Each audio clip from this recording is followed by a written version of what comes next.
Hi, I'm Chrissy Roth, Senior Policy Associate at LDF and DC resident, here to talk about President Trump's executive action that invoked, for the first time in history, a provision of the Home Rule Act that gives the president some very temporary power to use the DC Metropolitan Police Department for federal purposes.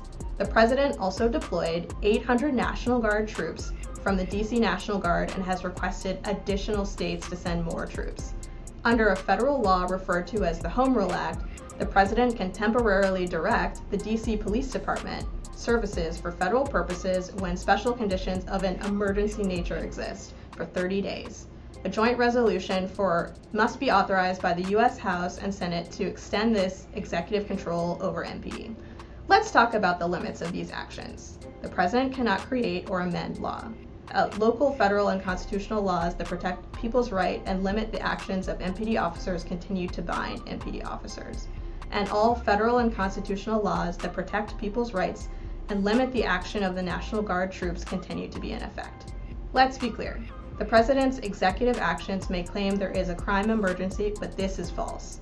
In January of this year, the U.S. Attorney's Office for D.C.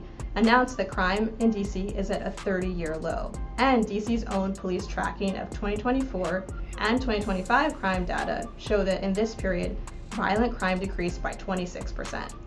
These actions, sending National Guard troops to D.C., make our city less safe, not more.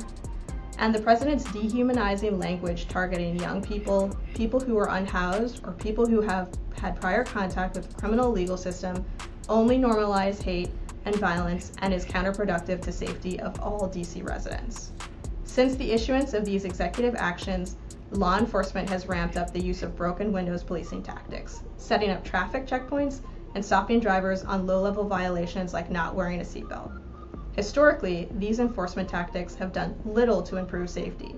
In fact, these practices, contrary to evidence-based community violence intervention programs that reduce violence in short and long term. Despite their efficacy, 10 to 15 DC community violence intervention organizations were negatively impacted by federal funding cut in May 2025.